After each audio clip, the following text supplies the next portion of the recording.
In a game that featured the best scoring talent of my lifetime, future first ballot Hall of Famer and top 15 player ever, Kevin Durant, and one of the best offensive scoring guards in recent memory, and current top 15 player in the world, Devin Booker, the best player on the court wasn't either of them. It was a 19-year-old rookie basketball alien. Last night, Victor Wembanyama put up 38 points, 10 rebounds, 2 assists, 1 steal, 2 blocks on 57.7, 80.3 splits, 66.3 true shooting percentage, showing us the glimpses of the dominant player he can be one day.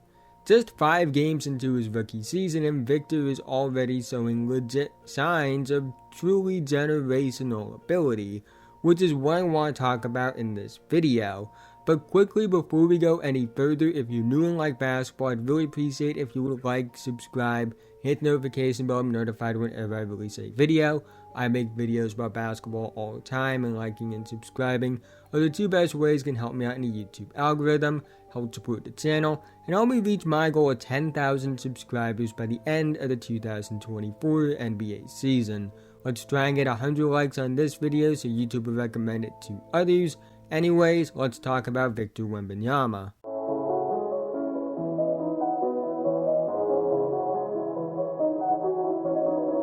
Through 5 games, Victor Wembanyama is averaging 20.6 points per game, 8 rebounds per game, 1.6 assists per game, 1.4 steals per game, 2.2 blocks per game on 50, 32, 73.1 splits, 58.9 true shooting percentage, in 28.6 minutes per game. The fact that he's doing this in under 30 minutes per game is extremely impressive. To put into context just how good those numbers are for the minutes he plays, if you translate those numbers to per 75 possessions, he's averaging 25.4 points per game, 9.9 rebounds per game, 2 assists per game, 1.5 steals per game, and 2.7 blocks per game. Here's a deeper dive into how impressive Victor has been through the first 5 games of his rookie season.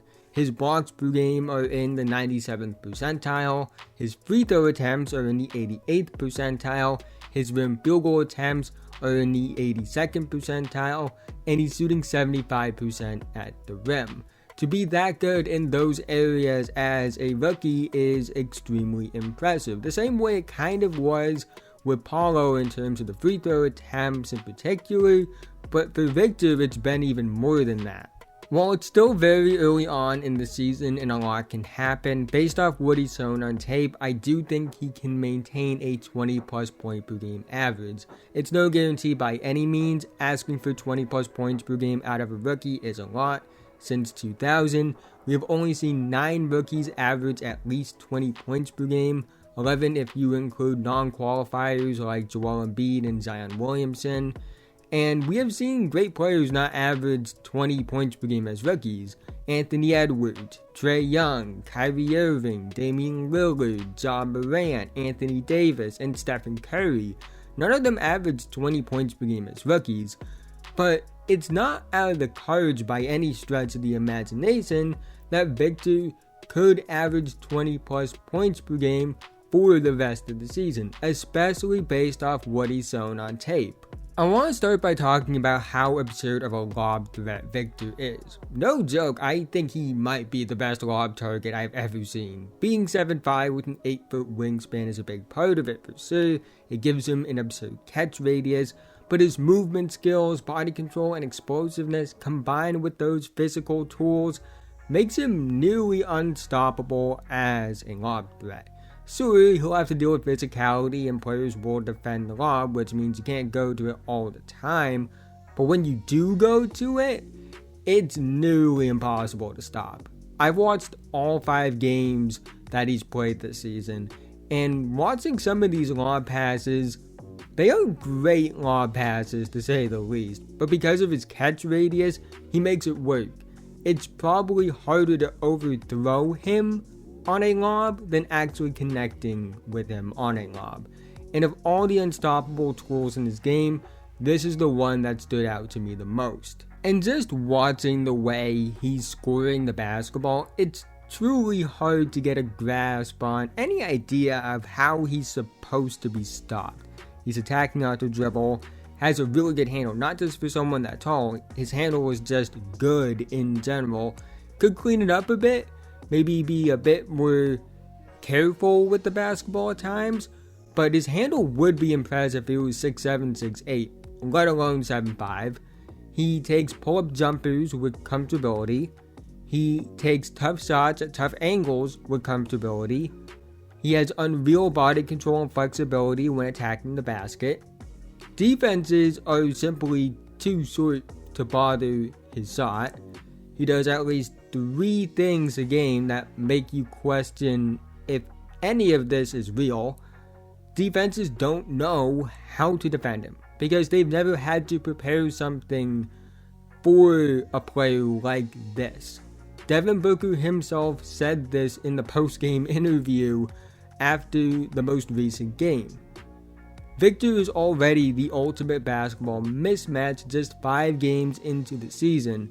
He's too tall for players that match his movement skills and athleticism. He's too athletic for the few players that can match his height. Because he's like nothing we have ever seen before, and the NBA has no answers for what he can do right now, and it's only going to get harder to defend him the better he gets. Now, he's not perfect by any means. No player is perfect. I think the 3-ball can get more consistent. The shot selection can definitely get better. He does take some ambitious shots.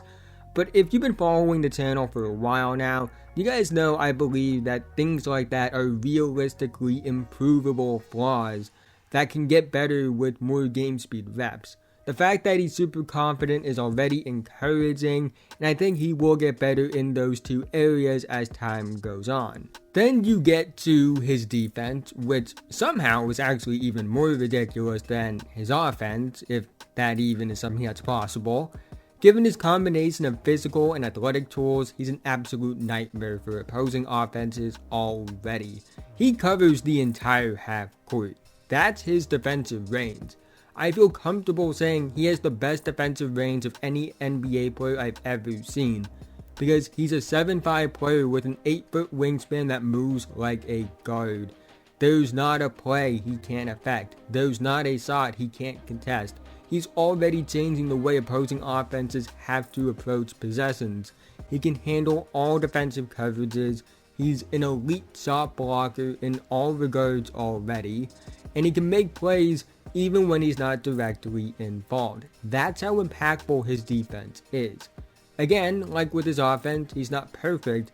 He can clean up some of his foul discipline, iron out some of the PNR defense technique, but like with his offensive areas he needs to improve, these are also things I believe are realistically improvable with more reps. In just 5 NBA games, Victor Wembanyama has showcased the signs of why he was a generational talent, why he was called the best since LeBron as a prospect, why he was the consensus no doubt best prospect in a pretty loaded draft class.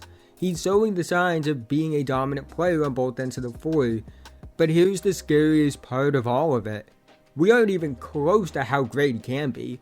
He's just scratching the surface, and he's been showing the signs of dominance while still having so much room to grow, and he's in a situation that isn't the most ideal. The lack of a real point guard in the starting lineup for the Spurs is evident. I've watched these games, and outside of the most recent one, I feel like he's not being involved as much as he should be in the offense. And it's really no fault of his own for the most part. There are rookie growing pains for sure. All rookies go through them, even ones as good as Victor Wembanyama. But the Spurs really haven't taken advantage of the mismatches he gets. And I'm not saying I don't like the Spurs young talent. I actually like the Spurs young core a lot around Victor. But they need to start Trey Jones, who's the one guy I feel like can capitalize on these opportunities Victor naturally creates. But the Spurs are just starting to rebuild, so they have time to figure out who that long-term point guard is going to be, whether it be in the draft or free agency next to Victor. Regardless, it's been a joy to watch so far. He's been as advertised, if not more than that, and it's scary to think about how good he will be in his prime, especially considering how good he is already. Last night was a game that truly stood out beyond the fact that he had 38 points, which in its own right is absurd for a 19-year-old rookie in his 5th NBA game. Because what stood out to me beyond the point total was the fact he was on the court with 2 top players you could argue are both top 10 in the world right now. And it was clear that Victor was still the best player on the court in just his 5th NBA game. Which is fitting because as his career plays out, he will face teams with great players like KD and Booker.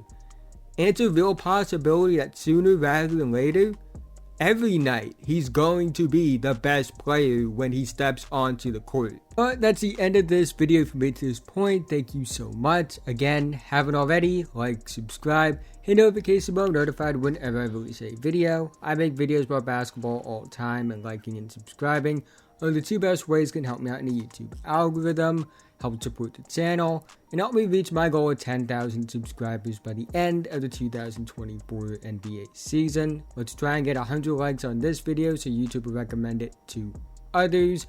Let me know what you think about Victor in the comment section below. If you want to check out another video I made about the Spurs and their point guard problems, I upload that on my 2nd channel. I'll link that video and that channel in the description below and the pinned comment if you want to hear more about that. I would highly recommend going and subscribing over there if you want more laid back. I show more personality in those videos. So I would check out that content. But with that being said, have a nice day, and I'll see you guys in the next one.